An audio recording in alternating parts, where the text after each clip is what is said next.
네, 은성수 금융위원장이 오늘 국회 정무위원회에서 가상화폐 시장에 안 들어왔으면 좋겠다는 취지의 발언을 했습니다. 어떤 맥락일까요? 차상진 변호사의 금융과 법, 오늘은 가상자산 얘기해 보겠습니다.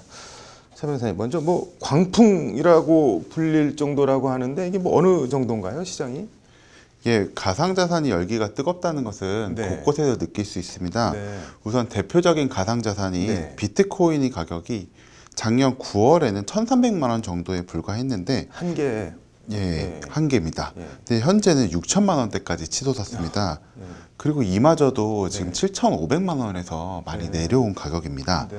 그리고 또한 가상자산 투자를 위해서 네. 거래소에 개설된 계좌의 숫자도 급격히 네. 증가를 했는데요. 네. 빗썸, 어피트, 코인원, 코빗 이런 주요 네. 거래소의 실명 확인 계좌 수도 네. 작년 말 133만 개에서 2월 기준으로만 봐도 250만 개까지 증가하였다고 합니다. 이에 정부는 올 4월에서 6월을 네. 범정부 차원의 특별 단속 기간으로 정하고 네. 가상자산이 가격 상승을 이용한 자금 세탁이나 사기 등 불법 행위를 집중 단속한다고 했습니다. 범정부 차원 특별단속, 구체적으로는 어떤 내용인가요?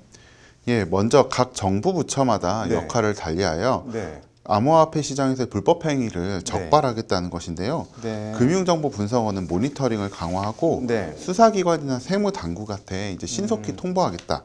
그리고 개인정보보호위원회는 네. 가상자산 사업자의 개인정보 실태를 빨리 점검을 하고 경찰은 불법 다단계 등을 네. 이제 신속하게 적발하여 이에 대한 수사를 강화할 예정입니다. 그리고 각 정부 부처가 자신의 업무 영역별로 암호화폐를 이용한 불법 행위 등을 강력하게 단속하려고 나서고 있는데요. 네. 불법 행위를 단속하겠다는 원론적인 이야기에 불과한 것이 아니냐, 네. 이러한 비판도 있지만 네. 결국 이제 국민의 피해 방지와 직접 관련된 것은 경찰이 수사와 네. 개인정보 유출이 방지입니다. 네. 그래서 이런 부분들에 대해서 행정자원에 집중하겠다는 것은 의미가 있습니다. 이게 은성수 금융위원장도 오늘 국회에서 한마디 한 것 같은데 어떤 말을 한 건가요? 예, 은성수 금융위원장은 네. 오늘 가상화폐 시장 과열에 따른 투자자 피해랑 관련해서 네. 가상자산에 투자한 이들까지 정부에서 다 보호할 수는 없다라고 분명히 말했습니다. 네. 가상화폐는 네. 내재 가치가 없는 인정할 수 없는 화폐라고 또 강조하시기도 했는데요. 네. 은 위원장은 이날 국회 정무위원회 전체 회의에 출석해서 네. 잘못된 길로 가면 어른들이 보호를 해줘야 된다면서 네. 이런 이야기도 했습니다. 네. 그는 투자자 보호라는 개념에서 네. 금융위원회는 조금 달리 생각하고 있다면서 네. 예컨대 그림을 사고 파는 것까지 다 보호해야 될 대상이냐에 대해서는 생각을 조금 달리하고 있다라고 말했습니다. 네. 그러면서 많은 사람이 투자하고 있다고 해서 관심을 갖고 보호해줘야 된다는 의견도 있는데 네. 하루에 20%씩 급등하는 자산을 보호해야 한다는 생각 자체가 네. 투기를 부추길 수 있다라고 지적했습니다. 네. 그리고 가상자산 관련된 그 제도나 법이 너무 허술하다는 지적에 대해서도 네. 여기에 대해서는 이제 정부가 개입할 시장이 개입할 생각이 전혀 없다라는 생각을 분명히 밝혔다고 볼 수 있습니다. 네. 그리고 또한 가상자산 투자 위험성에 대해서도 경고를 했는데요. 네. 그 금융위원회가 네. 특정 금융거래 정보의 보고 및 이용 등에 관한 법률로 네. 이제 취급업소를 등록을 받고 있는데 네. 현재까지 등록한 업체가 없다면서 네. 등록이 안 되면 거래소가 다 폐쇄될 수 있기 때문에 네. 투자하는 사람들도 본인이 거래하는 거래소가 어떤 상황인지 알아야 한다고 설명했습니다. 네. 그리고 마지막으로 정부가 일관되게 말하는 것은 네. 이것은 진짜 자산이 아니라 네. 가상자산이라는 것이고 네. 이 시장에 아예 국민들이 좀 들어오지 않았으면 좋겠다는 게 네. 솔직한 심정이라고까지 네. 이야기했습니다.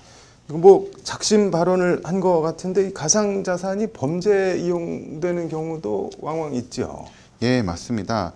이번 그 가상자산 관련 범죄 유형은 네. 크게 두 가지인데 네. 첫째는 이제 가상자산을 범죄에 이용하는 행위 방식입니다. 네. 이러한 유형은 가상자산 자체의 불법성이 있다기보다는 네. 범죄 수익이 이동이라든지 범죄 행위를 하기 위한 자금 마련에 가상자산을 이용하는 행위입니다. 네. 국내에서 발생하는 대표적인 유형으로는 네. 마약 범죄에 가상자산을 이용하는 행위가 있습니다. 네. 가령 마약 구매자가 판매상한테 가상자산을 판매단을 통해서 네. 이제 대금을 지급하고 판매상은 이제 뭐 CCTV가 없는 장소 등에 마약을 두고서 이제 구매자가 마약을 가져갈 수 있도록 한다는 방식, 뭐 이러한 네. 방식들이 있습니다.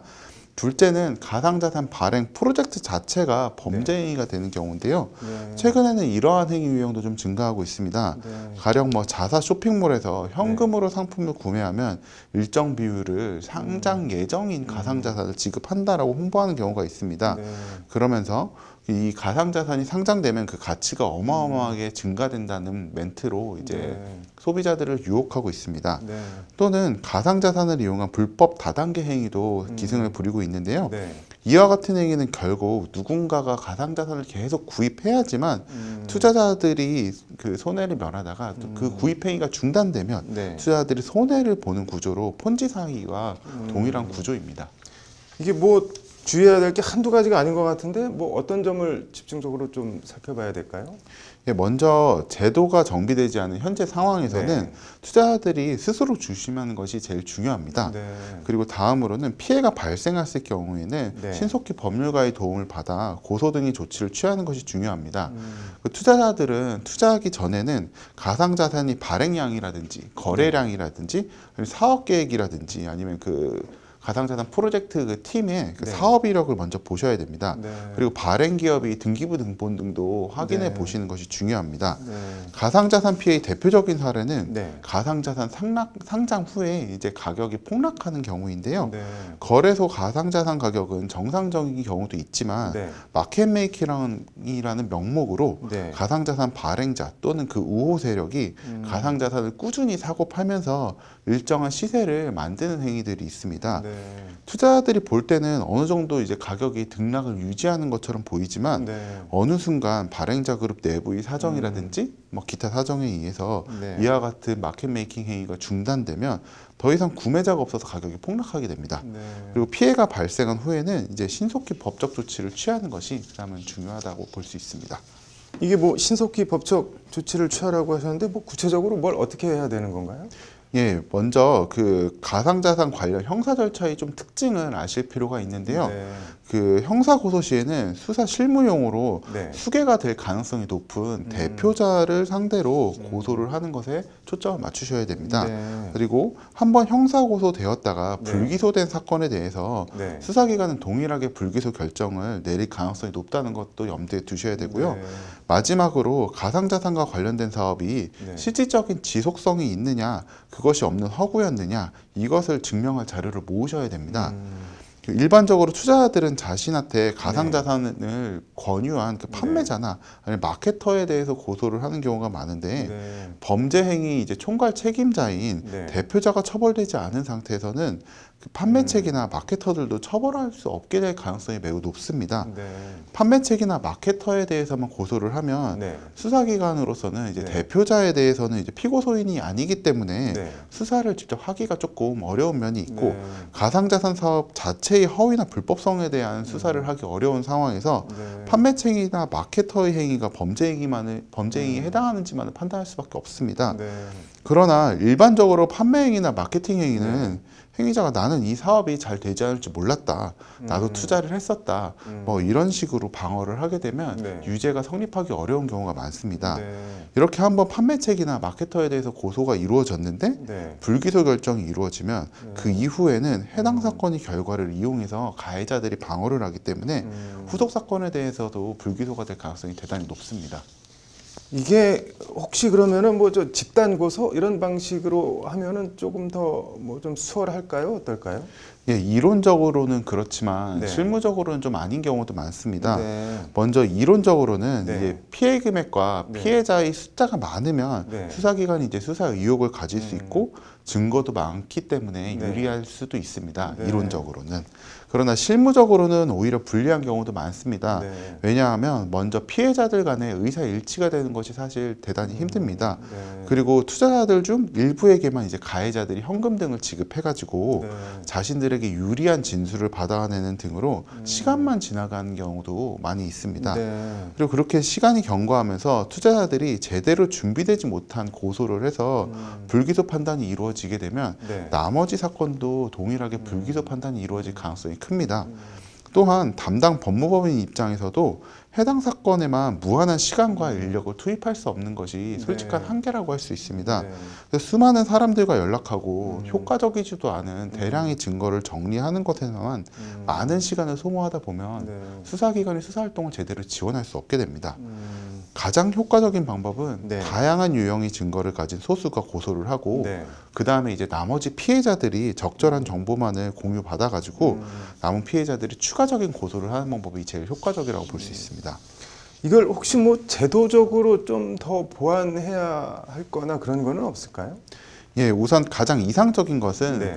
담당 정부 부처에서 조금 부담스럽더라도 네. 어느 정도 가상자산이 거래 방식이라든지 관리 방식이라든지 아니면 가상자산 발행 시에 네. 갖춰야 될 요건이나 책임에 대해서 네. 제도적으로 정비하는 것이 가장 이상적입니다. 네. 상장증권 시장에서 거래되는 금액 이상이 거래되는 커다란 시장인데 여기에 대해서 이제 적절한 규칙이 없다 보니까 반드시 사고가 날 수밖에 없는 구조입니다. 네. 다만 이제 오늘 불행히도 이제 네. 그 은성수 위원장님께서는 이제 여기에 대해서는 정부가 보호할 수 없다라는 입장을 밝히신 상황입니다. 네. 그래서 이것이 현실적으로는 이제 쉽지 않을 수 있고 네. 이와 같은 제도 정비에는 많은 시간이 걸릴 수 있기 때문에 우선은 뭐 가이드라인 형태로라도 가상자산 사업자 또는 발행자들한테 일정한 가이드를 줄 수 있다면 좋을 것 같습니다. 네. 가이드라인이 뭐 바로 법적 효과는 없다 할지라도 네. 투자자 입장에서는 이제 가이드라인 준수 여부를 기준으로 정상적으로 이제 사업을 하려는 사업자와 그렇지 않은 사업자를 네. 구분할 수 있을 것이기 때문입니다. 아무튼 뭐 현 시점, 현 단계에서는 투자자 스스로 보호하는 거 말고는 크게 뾰족한 방법은 또 없어 보이네요. 오늘 잘 들었습니다.